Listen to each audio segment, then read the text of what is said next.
nos acompaña la presidenta de la Cámara Alta, Adriana Salvatierra. Con ella conversaremos sobre el ultimátum de los cívicos le dieron al presidente Evo Morales para renunciar. Pero antes, preguntarle algo sobre lo que acaba de ver, presidenta. Un reporte del Departamento de Análisis de Inteligencia de la Policía señala a una diputada electa del MAS en la investigación por homicidio de 2 manifestantes cívicos en Montero. ¿Qué posición tiene su partido sobre esta autoridad electa que ahora es investigada? Bueno, muy buenos días. Mire, más allá de hablar de la participación directa o no de las personas, respetamos, por supuesto, que en materia penal los delitos son estrictamente de carácter personal. Sin embargo, creo que es importante resaltar un conjunto de elementos. Santa Cruz está viviendo un proceso de tensión. Cofadena, que es uno de los barrios que posterior al intento de desbloquear el puente de la Amistad, ya había sido atacado 3 veces antes. Perdón, en 3 días antes. Después de este ataque, un conjunto de vecinos de Montero, entre ellos varios de Cofadena, deciden intentar desbloquear el puente de la Amistad y ahí se producen enfrentamientos armados. Aquí no acontece que solamente una de las partes hubiera estado equivocada, ambos estaban incluso en manejo de armas. Aparecen videos donde hay personas del barrio Cofadena, dirigentes del barrio Cofadena, que están heridos de bala. Después de ese enfrentamiento nuevamente se trasladan junto a personas de Buenavista, de Portachuelo, hacia el barrio Cofadena. Se produce un cerco, ahí se registran los enfrentamientos y finalmente el deceso de estas 2 personas. Particularmente nosotros hemos expresado lo que hemos dicho en todos los casos. Se debe investigar con rigurosidad y aquí sí exigimos al Ministerio Público, puesto que creo que existe un exceso informativo. No todas las personas están siendo investigadas por los mismos tipos penales. Senadora. Antes, por favor, para ser más claros para todos, ¿el MAS defiende la inocencia de Daisy Choque frente a la investigación de la policía? No, nosotros lo único que defendemos es que se realice y se lleve hacia adelante un proceso transparente. Los responsables de su defensa serán sus propios abogados y la ciudadana que presentará los descargos correspondientes. A nosotros lo que nos interesa es que se llegue hasta el fin de los acontecimientos, que se llegue hasta el fin de la investigación, una investigación que exigimos al Ministerio Público sea responsable. Y a los medios de comunicación sí creemos que es importante separar los tipos penales por los que se investiga a las personas. Hay 2 jóvenes en Montero, de Montero, uno de Okinawa, que no están siendo investigados por el caso de asesinato. Se abre un proceso y dentro de ese proceso hay distintos tipos penales. Hay unos que están siendo investigados por uso de explosivos. Y esto creo que corresponde de todas maneras diferenciar. Senadora, este conflicto ya tiene 2 muertos. ¿Cómo es que se permitió la escalada de violencia, en este caso, sobre vidas humanas, con un daño que, bueno, es irreparable? Nosotros lo hemos manifestado públicamente. O sea, primero creo que es importante decirlo con absoluta claridad. Ningún interés político está por encima de la vida y de la integridad física de las personas. Y para nosotros es el principal bien a resguardar. Por eso es que hemos tratado de evitar todo tipo de enfrentamientos. Pese a que se han registrado ataques a barrios de mujeres, madres solteras, madres de personas con discapacidad, en el kilómetro 13 doble vía La Guardia, en el barrio Integración de las Américas, donde un joven con discapacidad se entraron a su casa y le fracturaron las 2 piernas. Destruyeron las casas de campaña de Pailón, destruyeron las casas de campaña de Rolando Borda, de María René Líbana durante la campaña. Los ataques en Montero, en Satélite Norte, en el Plan 3000, o sea, todos los territorios que se asumen como mayoritariamente con una inclinación política hacia el MAS han sido atacados. Y nosotros hemos dicho, y el presidente Evo Morales ha sido absolutamente claro, cesemos con la violencia, cesemos con el enfrentamiento y prioricemos la vida de las personas. Antes de hacer el recuento de daños, ¿no era mejor evitar la violencia buscando diálogo con los sectores que están en conflicto? Bueno, hemos convocado aquello. El presidente Evo Morales lo hizo. El conflicto es que, voy a poner un ejemplo, la posición del señor Camacho. Primer día que declara paro cívico. Dice, paro cívico indefinido para lograr segunda vuelta.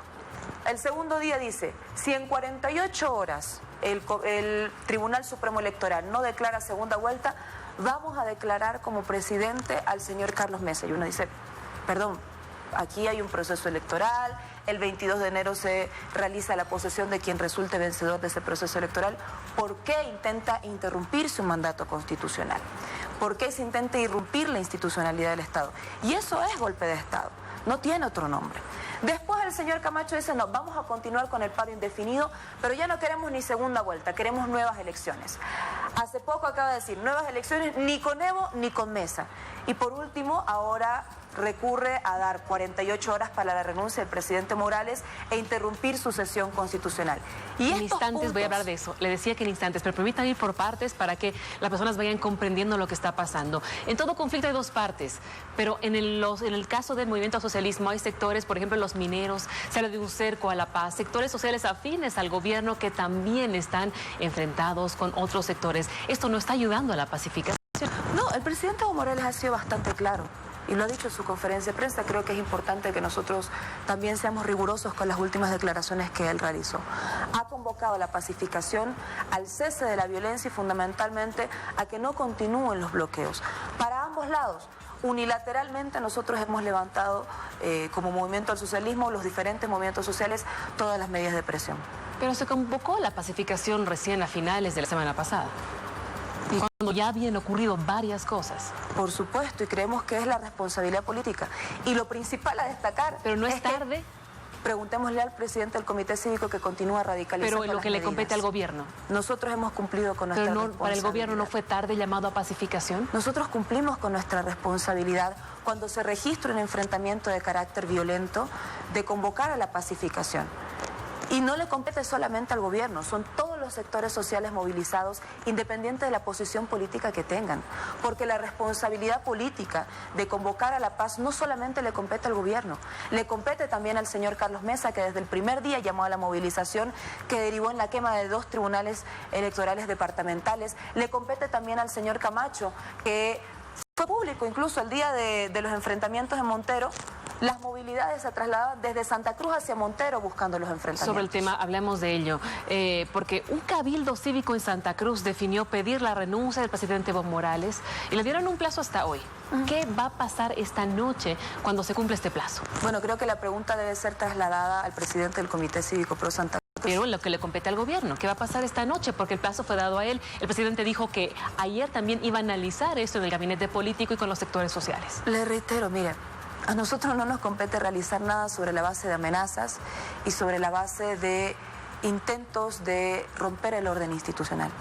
Porque no corresponde, porque no es lógico, porque no es serio dar 48 horas para una renuncia y además argumentar que se tiene que interrumpir su sesión constitucional. ¿Qué es eso?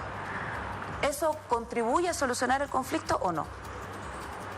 Estas posiciones radicales lo único que están haciendo es acercarnos más a un escenario de violencia, buscando teñir de luto a las familias bolivianas. Porque resulta aquí que el presidente del Comité Cívico no realiza ningún llamado a la pacificación, anuncia la radicalización de las medidas, cambia de postura política cada 3 días y esto no contribuye a solucionar el escenario del conflicto. Senadora, ¿no era más práctico buscar una salida política, convocando a todas las partes, en vez de esperar que se quemen tribunales, que crezca la violencia? El segundo día después, incluso sin haberse anunciado el cómputo oficial, ya estaban quemando los tribunales electorales departamentales. Pero en ese momento, llamar a la paz. A ver, vamos por orden. Cuando se realiza un proceso electoral, lo que se anuncia como resultado oficial es el cómputo. Sin esperar el cómputo quemaron las instituciones. Sin esperar el cómputo hicieron desaparecer actas. Ya hubo el conflicto con el TREP y ahí se generaron las dudas. Pero el TREP no es el resultado oficial. Pero ahí empezó el conflicto. Uno marca una posición oficial a partir del cómputo oficial. Sin el cómputo oficial, corriendo, ya quemaron instituciones, ya convocaron al paro cívico, ya anunciaron el ejercicio de la violencia. Bueno, pasemos por allí. El segundo elemento, si realmente es seria mi demanda, no cambio de posición cada 3 días, aislándome de la posibilidad de construir juntos un punto de encuentro y puentes de entendimiento. A ver, permítame algo más. ¿Usted cree que fue correcto que los vocales electorales ordenasen paralizar los datos preliminares del TREP la noche de la votación? No voy a entrar en las discusiones sobre si es correcto o no, porque eso lo va a determinar la auditoría, no la presidenta de la Cámara de Senadores. Yo de todas maneras creo que han existido errores. El principal error... Pero el origen del conflicto, senadora, es ese. Mire, El principal error es no saber comunicar que esta misma paralización ya se dio el 2016 en las elecciones, en el referéndum, ya se dio el 2017 y que en una elección, por supuesto con absolutas susceptibilidades en diferentes partidos políticos, no se ha sabido comunicar de forma eficiente. Si existe o no dolo al momento de paralizar y si esto además se convierte en un elemento fallido, lo determinará la auditoría y es lo que todos debemos esperar de forma responsable antes de convocar al ejercicio de la violencia. A diferencia de los cívicos, Carlos Mesa no pide la renuncia del presidente Evo Morales, pero plantea nuevas elecciones como un nuevo órgano electoral. ¿El gobierno va a tomar la propuesta de Carlos Mesa?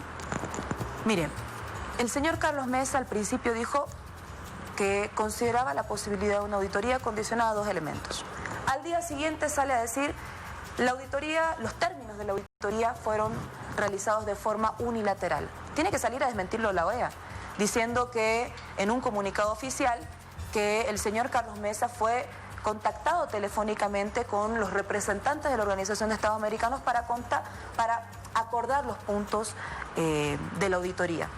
Ahora cambia de posición nuevamente y dice, no, en realidad no queremos la auditoría, no queremos segunda vuelta, ahora queremos nuevas elecciones. Pero en esta posición, ¿la van a tomar o no? ¿La aceptan o no? ¿La consideran? Nosotros vamos a esperar responsablemente el resultado de la auditoría.